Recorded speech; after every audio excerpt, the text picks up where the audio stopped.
کہ بے شک اللہ کا ارادہ ہے لِيُذْهِبَ عَنْكُمُ الرِّجْسَ أَهْلَ الْبَيْتِ، تاکہ تم سے ہر رجس کو دور کر دے اے اہل بیت نبوت، وَيُطَهِّرَكُمْ تَطْهِيرًا، اور تمہیں اتنا پاک کر دے کہ طہارت تمہارے اوپر ناز کرے۔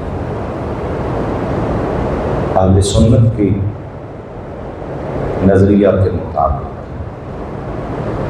نبی پاک صلی اللہ علیہ وآلہ وسلم کی تمام ازواج مطہرات بھی حضور کی اہل بیت میں شامل ہیں۔ نبی پاک صلی اللہ علیہ وآلہ وسلم کی چاروں شہزادیاں حضرت سیدہ زینب، سیدہ رقیہ، سیدہ ام کلثوم اور حضرت سیدہ فاطمہ الزہرا، یہ چاروں شہزادیاں بھی حضور کی اہل بیت نبوت میں شامل ہیں۔ نبی پاک صلی اللہ علیہ وآلہ وسلم کے تینوں صاحبزادے وہ بھی حضور کی اہل بیت نبوت میں شامل ہیں۔ اس کا بڑا وسیع مفہوم ہے۔ بہرحال آج جن کا ذکر کرنا ہے یہ وہ گھرانہ ہے جنہیں پنج تن پاک کہتے ہیں۔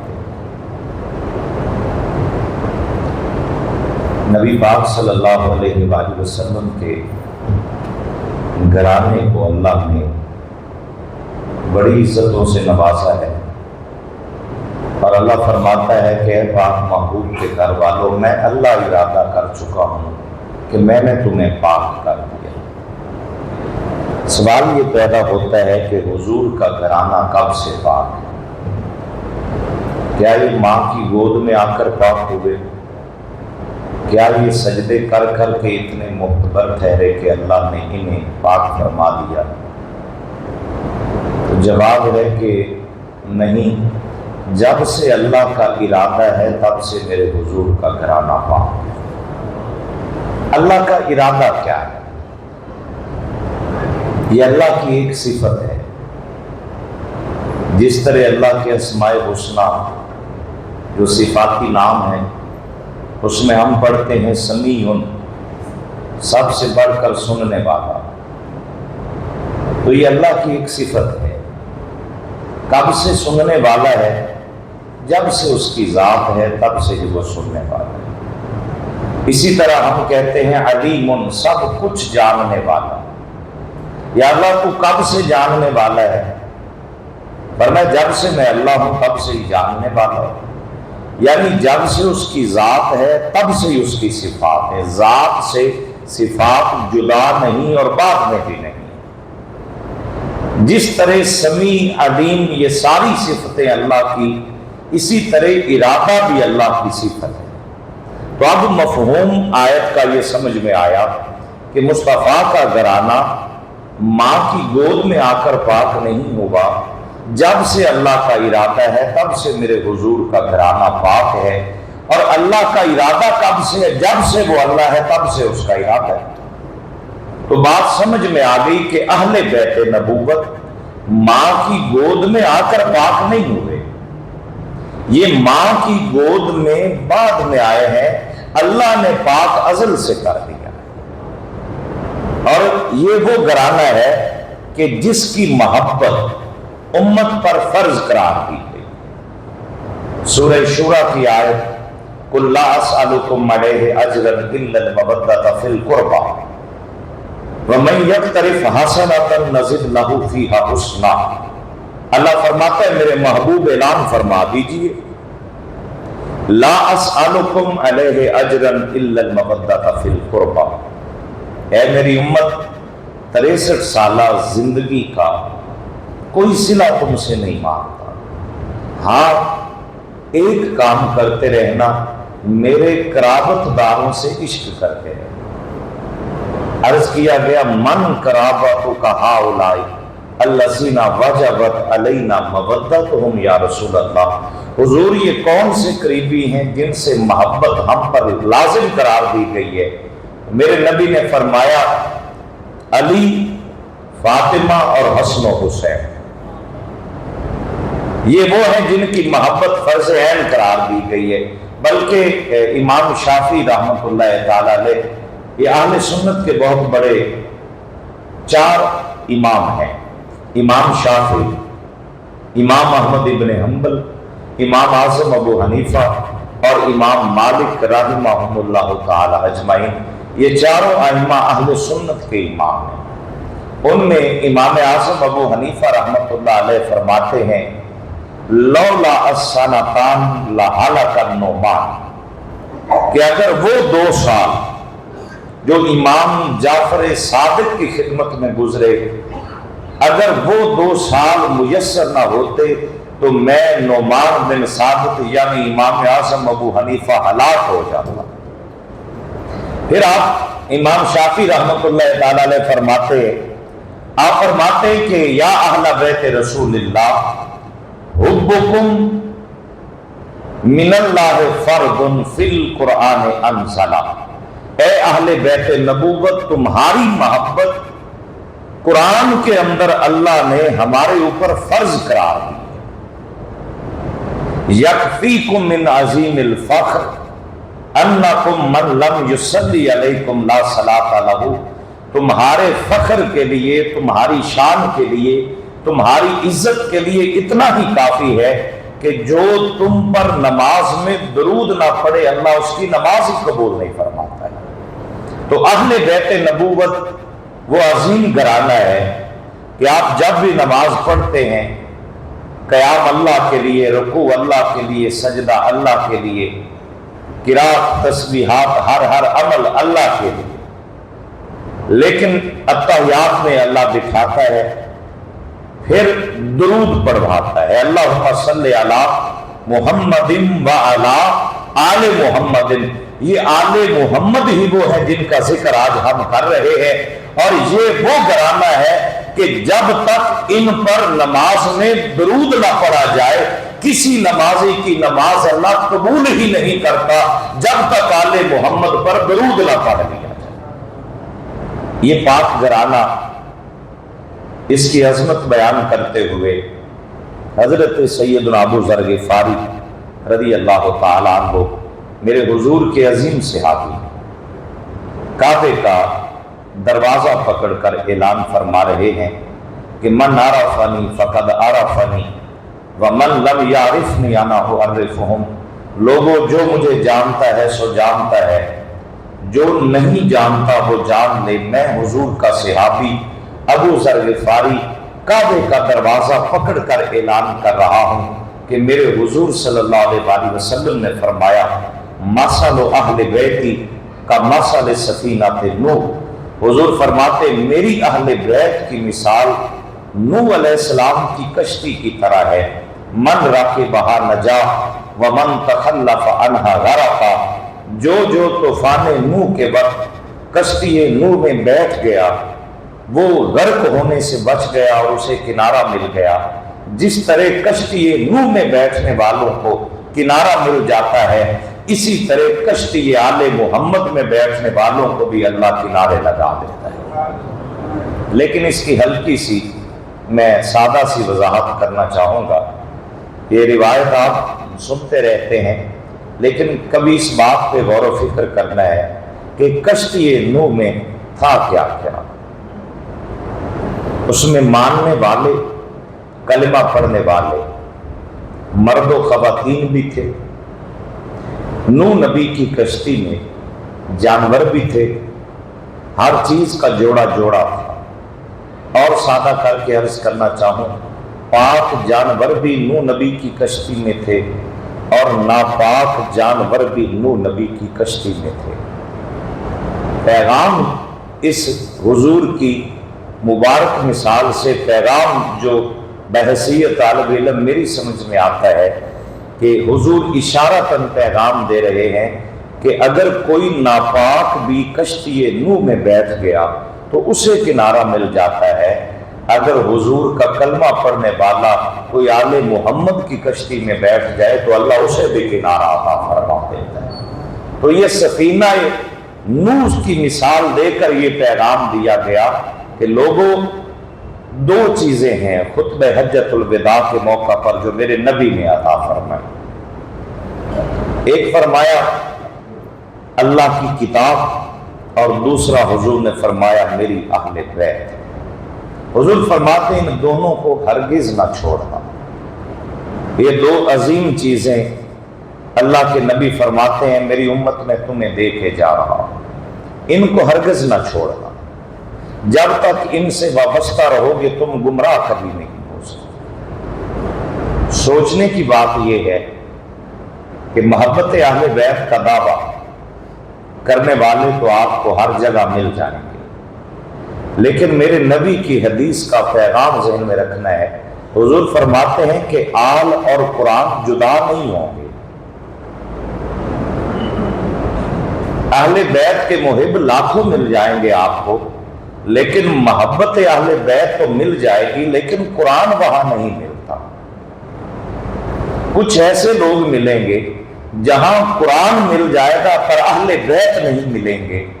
یہ شرف اللہ نے اہل سنت کو عطا فرمایا ہے کہ یہاں قرآن بھی مل جاتا ہے اور اہل بیت محمد بھی عطا فرمائے جاتے ہیں۔ اللہ نے کسی مقام پر، آپ ساری سیرت پڑھیے مولا کائنات کی سیدہ فاطمہ الزہرا کی، آپ سیرت پڑھیے امام حسن مجتبیٰ کی، آپ سیرت پڑھیے امام حسین شہید کربلا کی، تو آپ کو پتہ چل جائے گا کہ آل قرآن سے جدا نہیں اور قرآن آل سے جدا نہیں ہے، بلکہ میرے حضور فرماتے ہیں مولا علی کو فرمایا علی مع القرآن والقرآن مع علی لن یفترق حتی یرد علی الحوض۔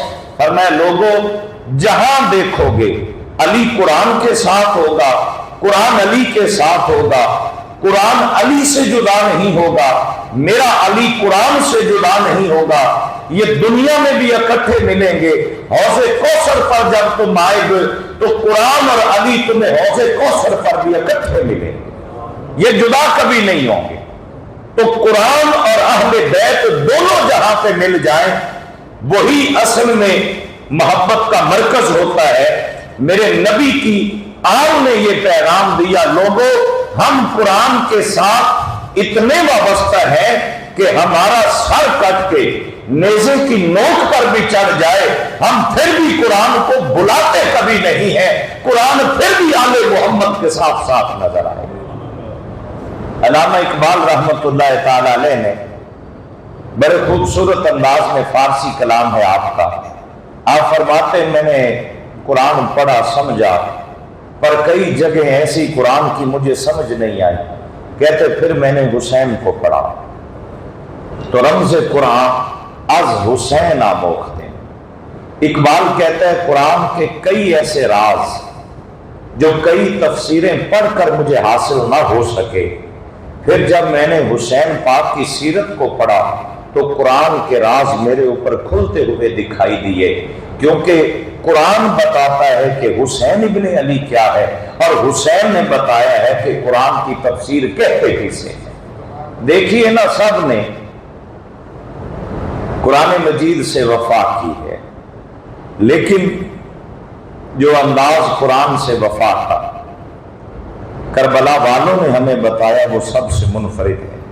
مولا کائنات سیدنا علی مرتضیٰ شیر خدا کے دور حکومت کے اندر 4 سال کم و بیش کا عرصہ آپ اسلامی سلطنت کے چوتھے خلیفہ کی حیثیت سے اپنی ذمہ داریاں نبھاتے ہیں۔ ان 4 سالوں کے دوران آپ کی شہزادی سیدہ فاطمہ الزہرا کے جگر کا ٹکڑا، امام عالی مقام کی ہمشیرہ حضرت سیدہ زینب سلام اللہ علیہا جو واقع کربلا میں آپ کے ساتھ بھی تھیں، 4 سال تک کوفہ کے اندر کوفہ کی بچیوں کو سیدہ زینب قرآن کی تفسیر بھی پڑھاتی رہیں اور قرآن حفظ بھی کرواتی رہیں۔ ایک دن آپ قرآن پڑھا رہی تھیں اور قرآن پڑھاتے پڑھاتے یہ قرآن کے کچھ حروف ہوتے ہیں جن کا ترجمہ